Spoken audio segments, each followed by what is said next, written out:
Kita sering berdoa dalam Quran surah kedua Al-Baqarah ayat 201, paling kanan sebelah bawah.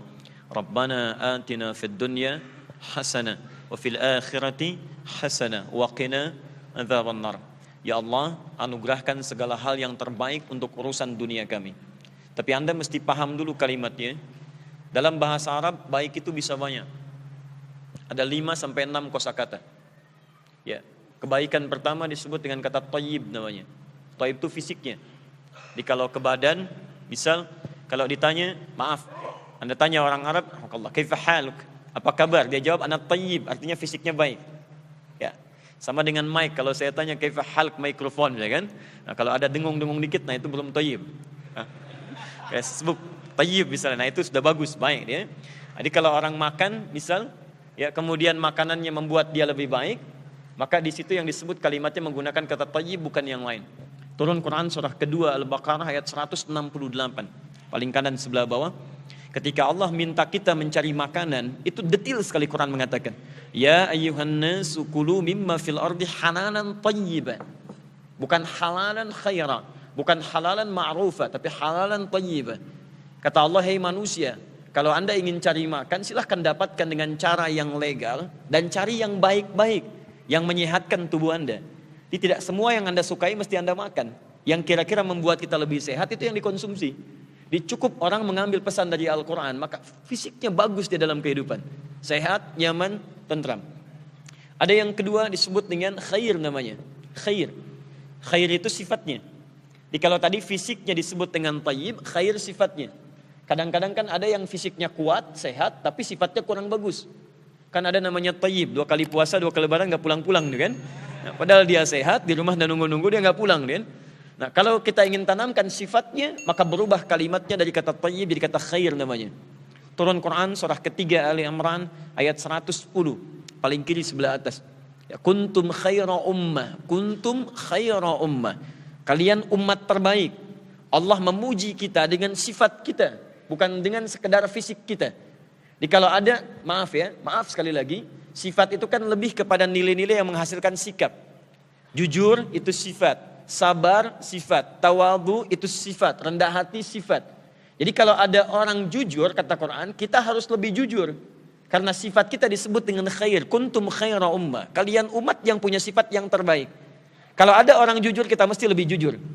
Kalau ada orang sabar, kita mesti lebih sabar. Itu khair namanya.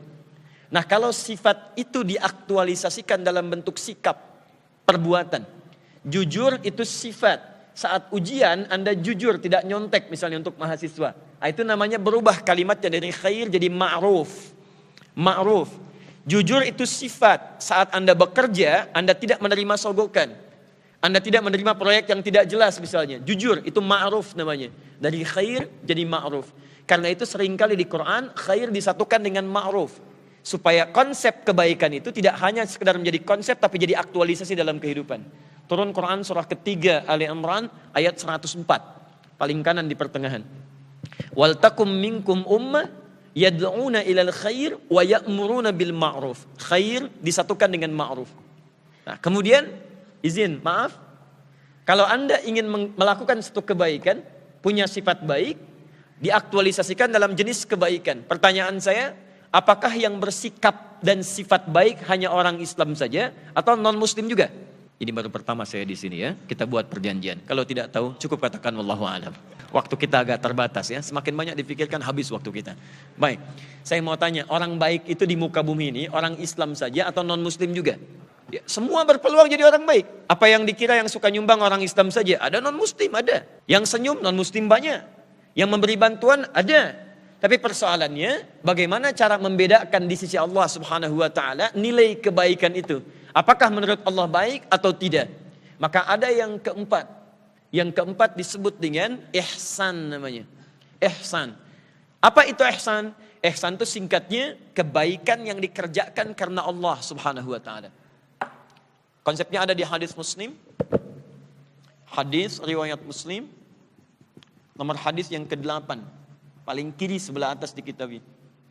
Diambil oleh Imam An-Nawawi, dicuplik, disambungkan di Al-Arba'in. Nomor hadis yang kedua.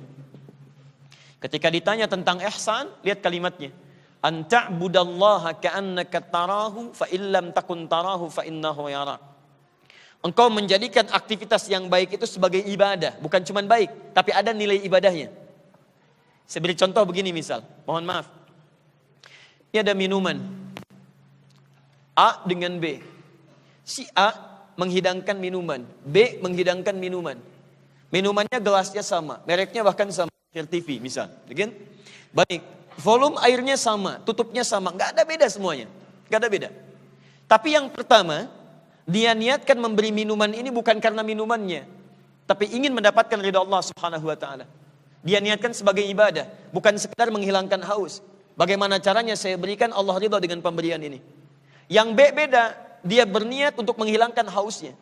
Perhatikan, yang A dengan B ketika memberikan minuman, fungsi minuman menghilangkan haus. Jadi kalau diberikan sama-sama haus hilang. Tapi perbedaannya, yang A ketika meniatkan karena Allah, ada nilai di sisi Allah Subhanahu Wa Taala. Begitu diberikan karena Allah, tuliskan pahalanya minimal 10 kebaikan. Itu yang dimaksud dengan ihsan. Contoh paling gampang begini, Anda kalau kedatangan tamu bikin makanan enggak? Nyiapkan minuman.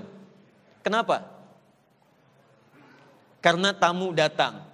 Kalau Anda menyiapkan makanan minuman karena tamunya datang, itu perbuatan Anda belum ihsan namanya. Karena jangankan Anda yang tidak beriman pun bisa melakukan itu. Orang Islam ketika menghidangkan makanan dan minuman bukan karena tamunya datang, karena Allah memerintahkannya. Perhatikan ketika Nabi mengatakan, "Man kana yu'minu billahi wal yaumil akhir falyukrim dhaifah." Siapa yang merasa beriman pada Allah dan hari akhir, muliakan tamunya. Di saat kita memuliakan tamu, bukan tamunya mau datang, tapi karena Allah perintahkan untuk itu. Karena itu nanti hasilnya akan beda. Orang yang mengerjakan sesuatu karena Allah, biasanya dia tidak akan lepas dari kebaikan-kebaikan, termasuk tidak larut dalam kekecewaan ketika hasil dunia tidak didapatkan. Tamu nggak datang, ya saya sudah bikin makanan kok kamu nggak datang. Tapi ketika Anda kerjakan karena Allah, saya nggak datang akhi, baik alhamdulillah. Kok alhamdulillah hari ini saya dapat jatah makanan lebih daripada biasanya. Nah, itu perbuatannya disebut dengan ihsan. Lihat baik-baik. Kalau Anda ingin gabungkan, fisiknya sehat, thayyib, pikirannya bagus, khair, tindakannya mulia, ma'ruf, dikerjakan karena Allah, ihsan, digabungkan keempatnya jadi yang kelima, namanya salih. Salih. Turunlah Quran surah ke-7 ayat 189. Hampir semua orang tua selalu berharap anaknya menjadi salih. Bahkan sebelum dilahirkan, ya Allah jadikan anak yang lahir ini salih ya Allah. Jadikan anak yang lahir kalau perempuan salihah. Saya belum pernah ada seorang ibu mendengar, belum pernah saya dengar ada ibu berdoa, ya Allah jadikan anak saya anak yang thayyib. Hampir tidak ada. Anak khair belum kedengaran, tapi saleh menggabungkan 4 nilai tadi. Nah, kebaikan yang dikerjakan oleh orang saleh ini yang melahirkan pahala, pahalanya disebut dengan hasanah namanya.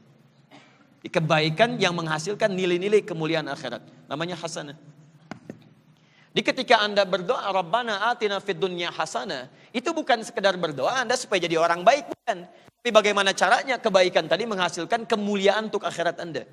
Makanya setelah kalimat hasanah dunia, disempurnakan kalimatnya dengan hasanah akhirat. Sebagai janji dari Allah ketika Anda mengerjakan perbuatan dunia dengan nilai ibadah, ada pahala yang diraih nanti dan bisa Anda raih dengan kenikmatan akhirat. Wa fil akhirati hasanah. Maka disebutlah doa ini dengan istilah apa?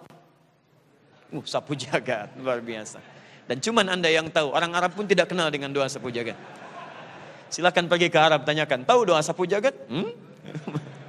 Orang Indonesia luar biasa, doa sapu jagat. Doa sapu nggak ada jagatnya, doa jagat nggak ada sapunya ya. Cuma Anda yang tahu. Baik, maksud saya mudah-mudahan pertemuan kita di pagi ini mendapatkan kebaikan dalam urusan dunianya, ilmu kita bertambah, diskusi kita cukup baik, dan semoga Allah mencatat pahala kebaikan untuk kita semua. Alhamdulillah di antara sekian orang yang beraktivitas, Anda yang dipilih untuk hadir di sini dan kita yang belajar, dan semoga itu bisa merubah kita menjadi lebih baik dalam pandangan Allah Subhanahu wa taala.